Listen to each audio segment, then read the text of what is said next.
અને મારી સામે ખબર લાઈવ આવે તૈયાર તો હું એની જોડે ડિબેટ કરવા તૈયાર છું. બ્લડના રિલેશનના કોઈ કારખાના નથી હોતા, કોઈ સ્ટોરમાં નથી મળતું, ખાનદાની પોતાના લોહીમાં જ માતા પિતાના સંસ્કારમાં જ હોય છે. મને એને મારા પરિવારને ટાર્ગેટ કર્યો છે, કારણ કે એના બધાને મેં પરિવારનો રેફરન્સ કરાયો.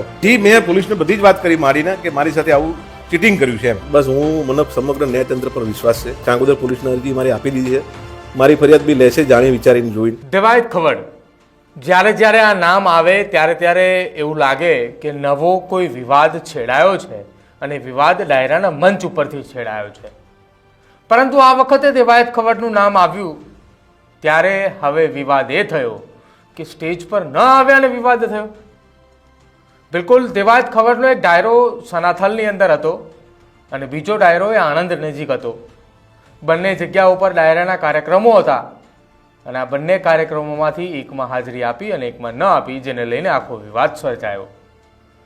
જો કે દેવાયત ખવડનું એવું પણ કહેવું છે કે હું પહેલા ડાયરાની અંદર એટલે કે સનાથલ ખાતે ગયો પણ હતો, ત્યાંથી આણંદ ગયો અને આણંદથી પરત ફરી એક વખત સનાથલ પણ આવ્યો.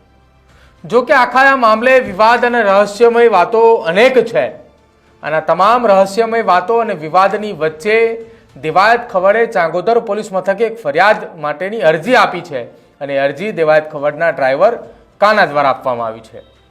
અરજીની અંદર ઉલ્લેખ કરવામાં આવ્યો છે કે દેવાયત ખવડની ગાડીનો કાચ ફોડી ગાડી લઈ જવામાં આવી છે અને ગાડીમાં પડેલી રોકડ પણ લઈ જવામાં આવી છે કે જે લગભગ 5 લાખની આસપાસ હતી.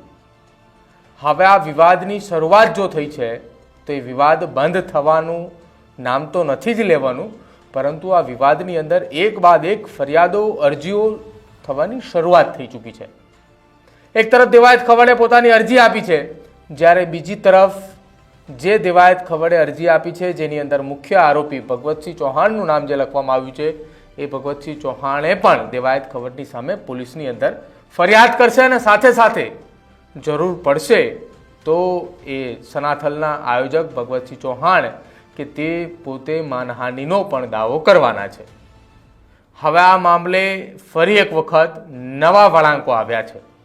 ભગવતસિંહ ચૌહાણે જ્યારે ન્યૂઝરૂમમાં વાતચીત કરી હતી તે દરમિયાન કહ્યું હતું કે મેં પણ પોલીસને બધા પુરાવા આપ્યા છે, હું પણ આ મામલે ફરિયાદ કરીશ, કેમ કે અમારી આબરૂ અમારી શાખનું શું કંઈ કહ્યું પોલીસ ફરિયાદને લઈને ભગવતસિંહે એકવાર એ પણ પહેલા સાંભળો.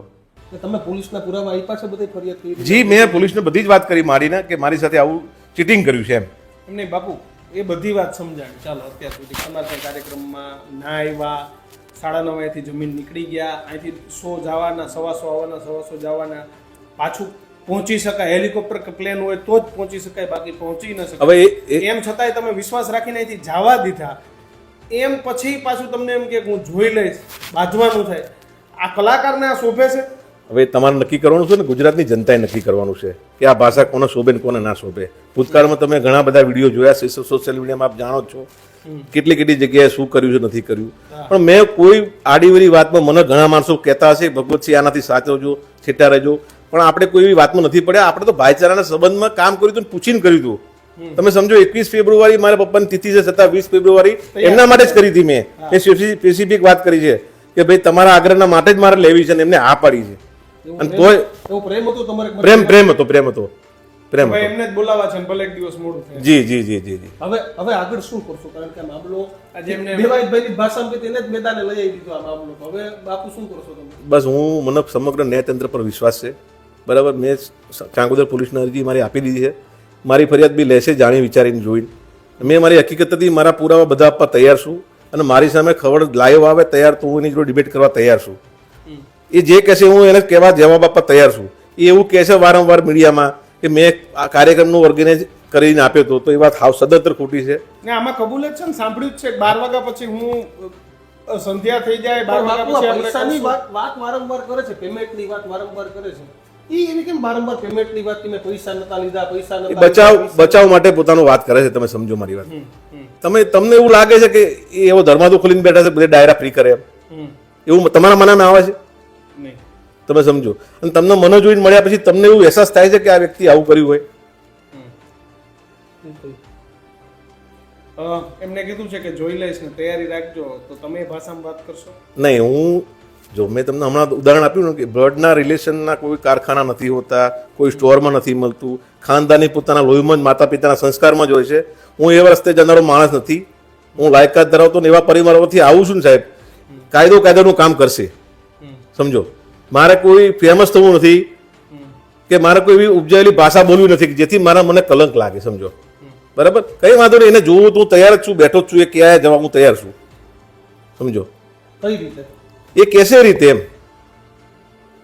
એ કેસે રીતે જઈશ, પણ હું મારી ન્યાય પ્રક્રિયા પર પૂરો વિશ્વાસ રાખું છું અને બધી સાહેબને રજૂઆત કરી છે, મારી જોડે જે બનાવ બન્યા અને બધી વસ્તુના મારી જોડે પુરાવા છે. તમારી બધા પર ફરિયાદ પણ દાખલ કરવાનો પ્રયત્ન થયો છે તમારા ગ્રુપ સર્કલમાં? જી જી, મને એને મારા પરિવારને ટાર્ગેટ કર્યો છે, કારણ કે એના બધાને મેં પરિવારનો રેફરન્સ કરાયો એટલે એવું કહે છે કે તમારા ભાઈ ભત્રીજા આ નથી એ, બરાબર? પણ તમે જ મને કહો, હું ડાયરામાં ત્યાં લાઈવ બેઠો છું, ત્યાં મારું લાઈવ ચાલુ છે, તો એવું તો બને ને કે ભગવતસિંહ બે જગ્યાએ ગયા હોય. ના, તમે સમજો, અત્યારે તમે સાંભળ્યું કે એનો ડાયરો ત્યાં ચાલુ છે અને આપણને અહીંયા પ્રોમિસ કરે છે કે હું અહીંયા પહોંચી જઉં, એ તો શક્ય જ નથી સાહેબ. તો હવે દેવાયત ખવડને લઈને ફરી એકવાર જ્યારે વિવાદ સર્જાયો છે ત્યારે આ વિવાદ સર્જવાનું કારણ, એક તરફ દેવાયત ખવડે પોલીસ ઉપર આક્ષેપો કરી રહ્યા છે કે પોલીસે અમારી ફરિયાદ નથી લેતા, મારી ગાડી અને 5 લાખ રૂપિયા રોકડ લઈને એ સનાથલના આયોજકો કે જેમાં જાણવા એટલે કે જે ફરિયાદ આપવામાં આવી છે, અરજી આપવામાં આવી છે, જેમાં 3 થી 4 વ્યક્તિઓની સામે નામજોગ ફરિયાદ હોવાના છતાંય અમારી ફરિયાદ નથી લેવામાં આવી. જ્યારે સામે પક્ષે ભગવતસિંહ ચૌહાણે પણ કહ્યું છે